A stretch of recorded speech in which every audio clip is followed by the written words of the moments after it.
एक समय की बात है। गौतम बुद्ध अपने सभी शिष्यों के साथ एकत्र होकर बैठे हुए थे। तभी गौतम बुद्ध ने संदेश देना आरंभ किया और वह बोले, आज मैं तुम्हें ऐसे व्यक्ति की कथा सुनाता हूँ जिसके पास सब कुछ होते हुए भी वह दुखी था। गौतम बुद्ध ने कहना आरंभ किया कि किसी नगर में एक सेठ रहता था।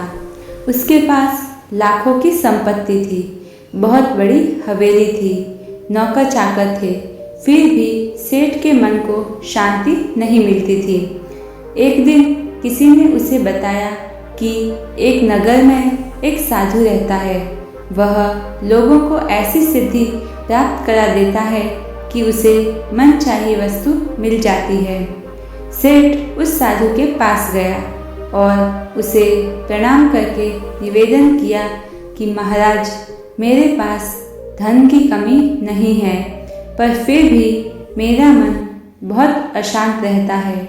आप कुछ ऐसा उपाय बता दीजिए कि मेरी अशांति दूर हो जाए।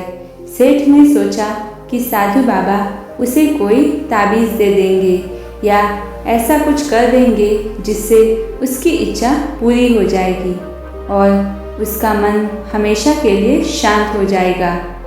लेकिन साधु ने ऐसा कुछ भी नहीं किया, बल्कि अगले दिन उसने सेठ को धूप में बिठाए रखा और स्वयं अपनी कुटिया के अंदर छाया में जाकर चैन से बैठा रहा।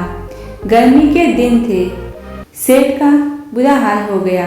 उसको बहुत गुस्सा आया, पर उसने किसी तरीके से खुद को शांत रखा।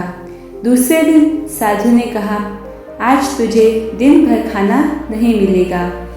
भूख के मारे दिन भर उसके पेट में चूहे कूदते रहे, पर अन्न का एक भी दाना उसके मुंह में नहीं गया। लेकिन उसने देखा कि साधु ने तरह तरह के पकवान उसी के सामने बैठकर आनंद से खाए। वह बहुत परेशान रहा और ठीक से नहीं सो पाया। उसे नींद नहीं आई और वह रात भर सोचता रहा कि सवेरे होते ही वह यहाँ से चला जाएगा, और सवेरे होते ही वह चलने को तैयार भी हो गया। तभी साधु उसके सामने आकर खड़े हो गए और बोले, क्या हुआ? उसने कहा, मैं यहाँ बड़ी आशा लेकर आपके पास आया था, लेकिन मुझे यहाँ कुछ भी हासिल नहीं हुआ। तब साधु ने कहा कि मैंने तुम्हें इतना कुछ दिया है, पर तुमने कुछ लिया ही नहीं। तब सेठ ने साधु की ओर देखा और बोला, आपने तो मुझे कुछ भी नहीं दिया। साधु ने कहा, सेठ, पहले दिन जब मैंने तुम्हें धूप में बिठाया और स्वयं छाया में बैठा रहा था, इसका अर्थ था कि मैंने तुम्हें बताया कि मेरी छाया तेरे काम नहीं आ सकती। तब मेरी बात तेरी समझ में नहीं आई। दूसरे दिन मैंने तुम्हें भूखा रखा और स्वयं खूब अच्छी तरह से खाना खाया। उससे मैंने तुम्हें यह समझाया कि मेरे खा लेने से तेरा पेट नहीं भर सकता। सेठ, याद रख, मेरी साधना से तुझे सिद्धि नहीं मिलेगी। तूने अपना धन अपनी मेहनत से कमाया है और शांति भी तुझे अपने पुरुषार्थ, साधना और मेहनत से ही मिलेगी।